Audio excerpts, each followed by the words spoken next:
Le stade Baudouin de Léopoldville est archi-comble lorsque le roi y fait son entrée, salué d'ovations frénétiques.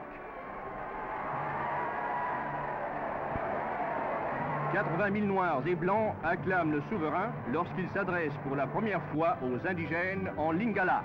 Burundi, na Belgique, Banto, Bakotambula Boyo, Onzila na Bobosto, Pe na Kolongono.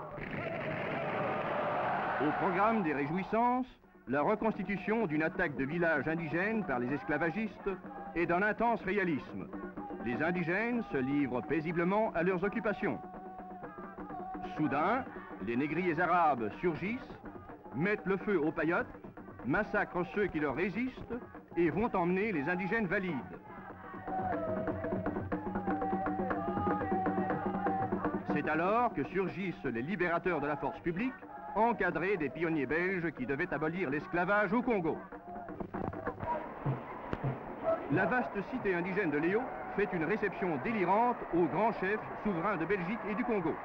Les quelques 300 000 autochtones de la capitale congolaise bordent les avenues d'une multitude exubérante. Toute la population fait au roi les honneurs de la cité, pavoisée et parée d'arcs de triomphe.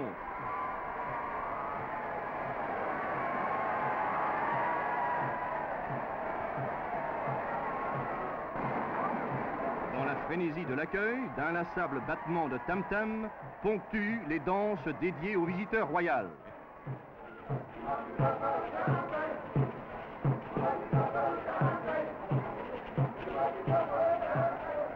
Fantasmagorique évocation de la brousse, au cœur de la pittoresque agglomération qui fête le grand Boula Matari dans le même délire.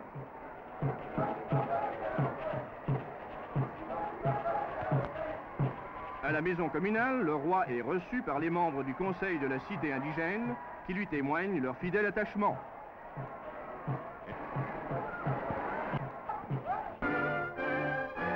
C'est sur une plateforme portée par 4 barges que le roi aborde à Matadi en grand pavois.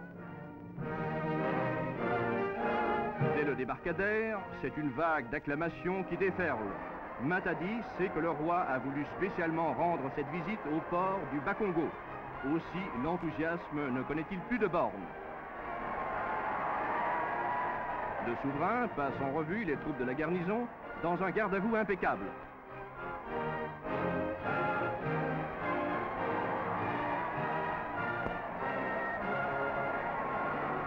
Sous les vivats assourdissants, le roi reçoit l'hommage fleuri d'une fillette indigène.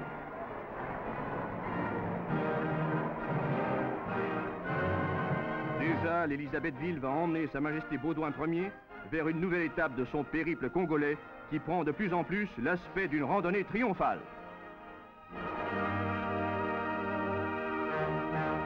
Et triomphe. L'élan passionné de la population noire vers le roi se renouvelle au chef-lieu de la province de l'Équateur. Coquilladeville rivalise avec la capitale.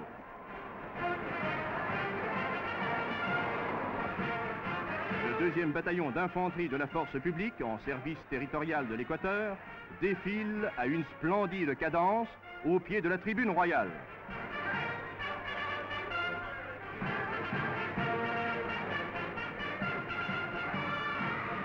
À l'issue de la parade militaire, les enfants d'un colon offrent au roi des fleurs venues de Belgique. Au centre extra-coutumier, le souverain reçoit en grand apparat les cadeaux qui lui sont destinés. C'est d'abord, dans une cage impressionnante, un jeune léopard nouvellement capturé. Autre présent de choix, une défense d'éléphant pesant 43 kilos.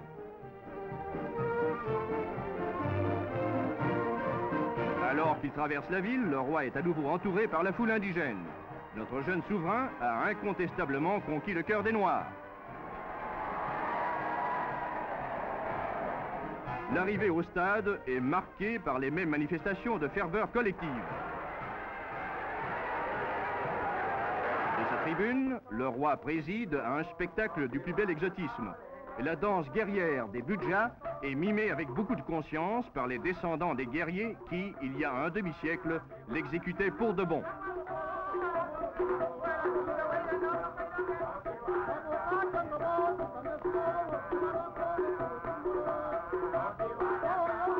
charmante, et encore pratiquée de nos jours, est la danse des jeunes filles qui viennent d'atteindre la puberté.